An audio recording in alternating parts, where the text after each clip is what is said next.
Please remain standing for the gospel reading from the Gospel of Luke in the 19th chapter, verses 1 through 10. It reads as follows. He, Jesus, entered Jericho and was passing through it. A man was there named Zacchaeus. He was a chief tax collector and was rich. He was trying to see who Jesus was, but on account of the crowd he could not, because he was short in stature, or small in stature. We'll talk about that. So he ran ahead and climbed a sycamore tree to see Jesus, because he was going to pass that way. When Jesus came to the place, he looked up and said to him, "Zacchaeus, hurry and come down, for I must stay at your house today." So he hurried down and was happy to welcome Jesus. All who saw it began to grumble and said, "He's gone to be the guest of one who is a sinner." They might have said, "Again." Zacchaeus stood there and said to the Lord, "Look, half of my possessions, Lord, I will give to the poor, and if I've defrauded anyone of anything, I will pay back 4 times as much." Then Jesus said to him, "Today salvation has come to this house, because he too is a son of Abraham. And for the Son of Man came to seek out and to save the world." This is the word of God for the people of God. Thanks be to God. You may be seated.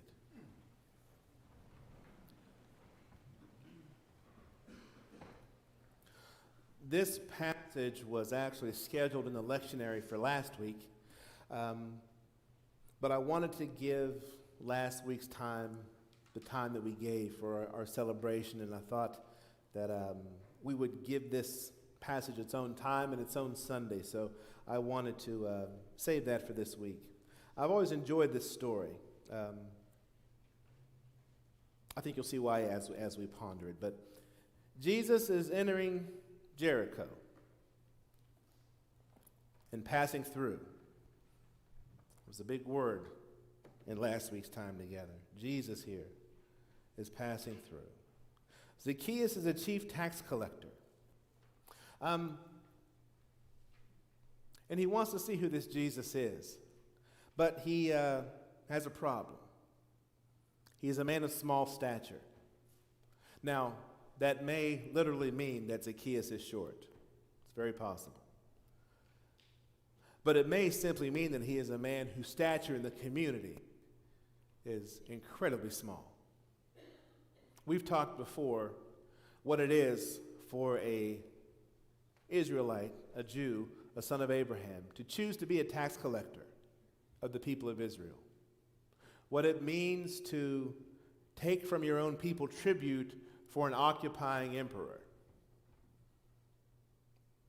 Typically to be regarded then as a traitor to your own people.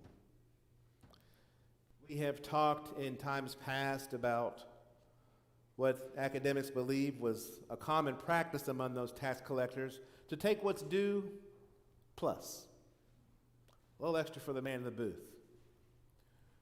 One can imagine then if the average tax collector may have engaged in that practice, that the chief tax collector over them maybe gets a cut from everybody's cut. I don't know. We wonder. That's what they speculate about this gentleman who was the chief tax collector and was rich.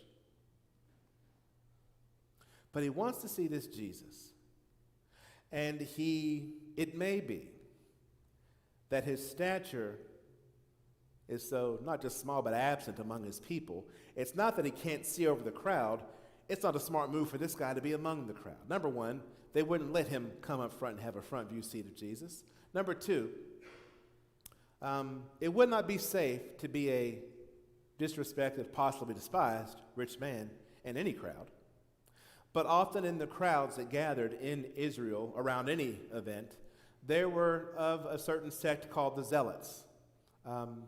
This was a group that was very much in hope of a riot or some kind of kickoff to start a rebellion against Rome. And sometimes what they would do to inspire such riots and rebellions would be, as they moved among the crowd, stab somebody. Typically, somebody that would be worth stabbing. I know that sounds awful, but you can understand the mindset. Somebody that Rome might take note of. So, to be a chief tax collector for the empire. It is not a smart move to be out among the common folks in a crowd, even just to see Jesus. But the man's problem might just be that he's short. But in light of what he does and how he does it among his community and what they would think of him, more likely the problem is that he is literally a man of small stature among his people. And so he takes to the tree. What's the big deal about seeing Jesus anyway? I'm a tax collector for the empire. I'm kind of doing my own thing here. And I don't know how tall the tree was. I guess to be big enough to hold a man, it's got to be of a decent size. Is it worth all that? Is it worth all that? He wants to see who this Jesus is. Maybe. He has heard about something he wants to verify.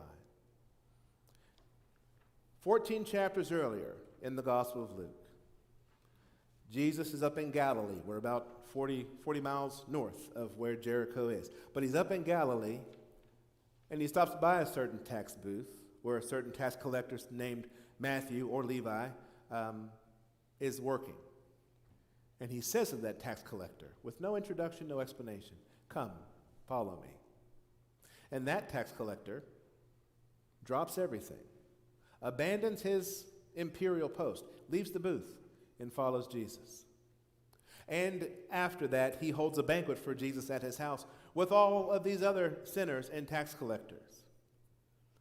I could only imagine that word of that at some point got back to the or one of the chief tax collectors down in Jericho, closer to Judea.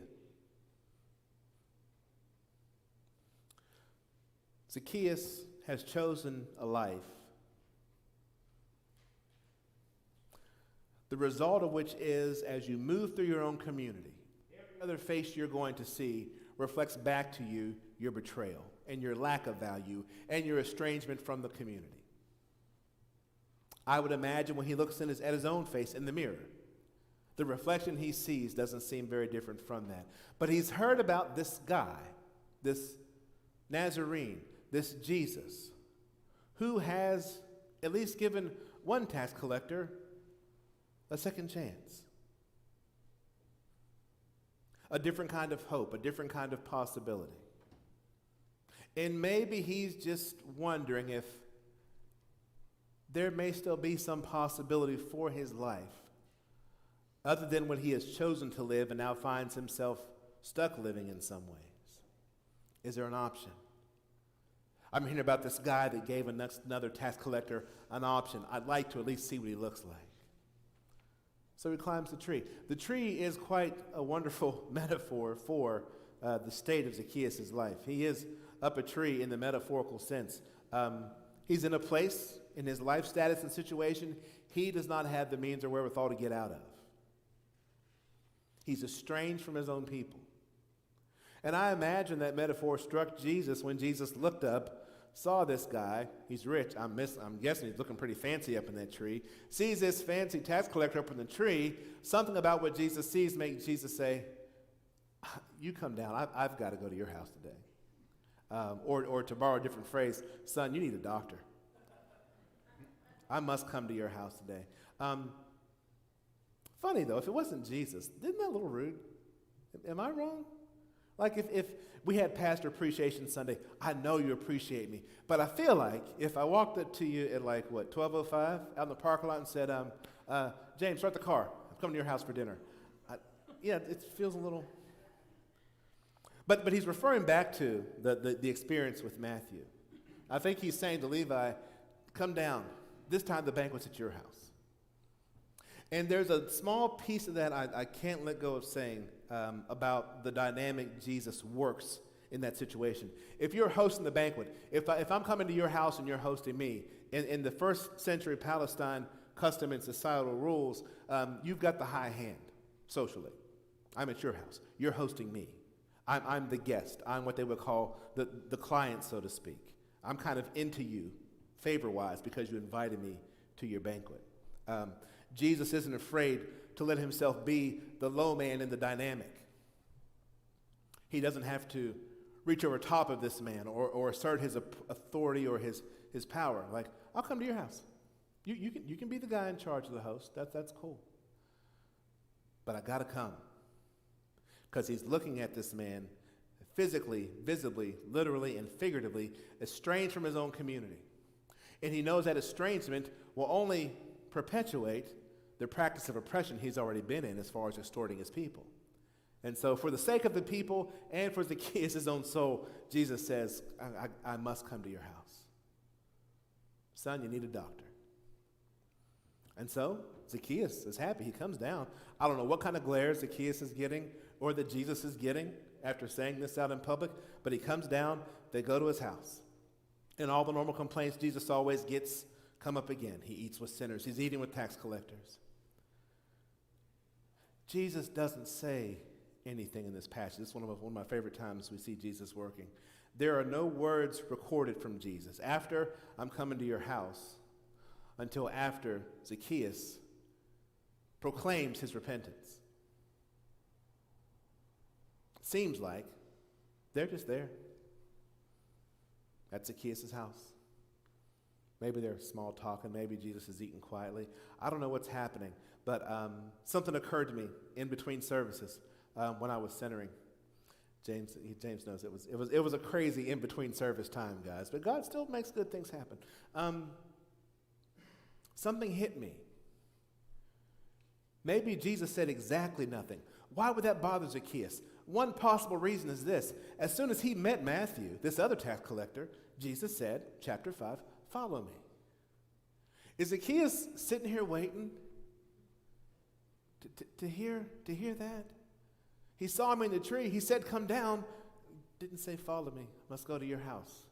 Okay. Matthew got to follow first, then have a banquet. Okay, that's cool. Let's go to the house. Might it be that Zacchaeus is waiting for Jesus to say the same words he heard he had said to Matthew, who would have been there, by the way? He would have been with Jesus in Jericho. Are they eating and having a good time? And maybe Jesus is asking about his grandma, and Zacchaeus in the back of his head, might he be saying, when's he going to say it? When's he going to invite me to follow him? We're on the third course here, man. I'm all the good wine's gone. I don't know what else do we have to do? And maybe Zacchaeus realizes what it's going to take. Maybe Zacchaeus realizes what it's going to take if he wants this feeling he's feeling about himself with Jesus to keep being that feeling, to keep being that life. Maybe it occurs to him all by himself, maybe with a little prevenient grace to help him put the pieces together, what he has to do. Not what he's waiting for Jesus to say, but what Jesus is waiting for him to say and do before he does anything else.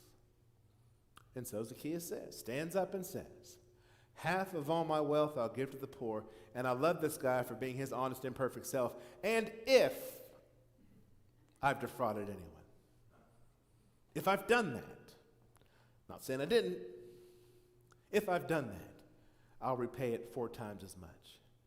And then we get the first words recorded from Jesus in that whole banquet when he says, finally then, salvation has come to this household.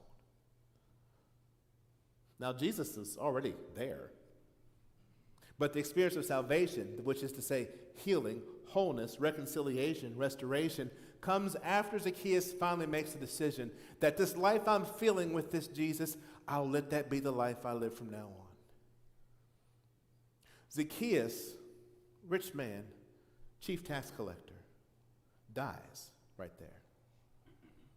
He dies. I'm giving away half of what I've got. With the other half, I'm going to repay back everybody who I may have defrauded 4 times as much. This life is over. And he's willing to let that life be over, willing to let that life be given up, laid down, because he's sensing something, feeling something in the presence of this Jesus that he can't let go of. He's feeling something that he wants to find out. What else could that be for me? I'm feeling like someone who can look at myself in the mirror again. I'm feeling like somebody who is worth being again. This is part of what it means when Jesus says salvation has come to this house, for he too is a son of Abraham. That's why he had to come to his house. because this son of Abraham is up a tree, estranged from and fractured from his own people. And he says, this fellow too is a son of Abraham. This too is one to whom the covenant God made with Abraham applies.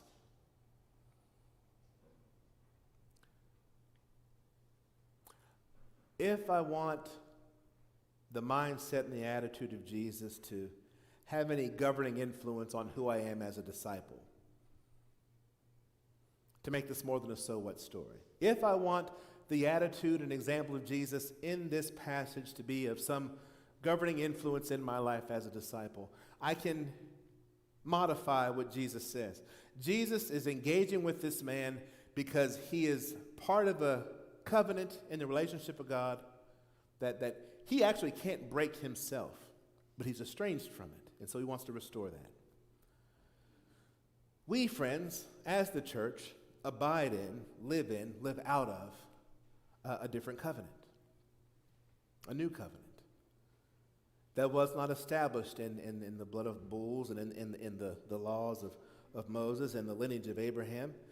It's established in the life, death, and resurrection of Jesus Christ. I'm in the covenant I'm in. You're in the covenant you're in. You're in the relationship with God you're in because Christ has laid down his life, taken it up again, and lives it with us and offers it to us to keep living. That's the covenant we're in. And so,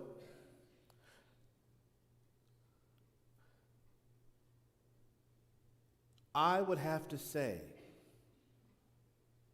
to whoever I may encounter who is estranged in their own community or estranged from us as the church, that too is a person for whom Jesus died and rose.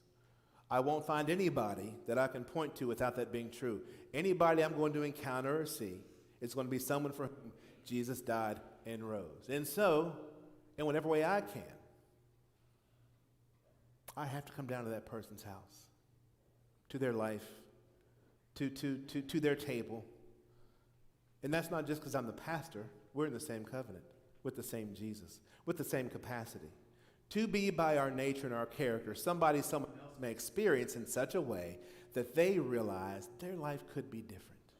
Their life could be better. Their life could be more alive. And there's a God that's waiting to breathe that life into them. As I move through this life, as we move through this life collectively as the church and in our own individual discipleship pathways, I want to encourage you, every person you encounter, everyone you see, that too is someone for whom Jesus died and rose. The only difference between them and between us is they don't know how very possible it can be for them to be in this community, in this covenant with this God. And that's our task and our obligation to the world. So keep that with you, and then keep this with you, and we're going to sing our way into the Lord's Supper. What might it be for you?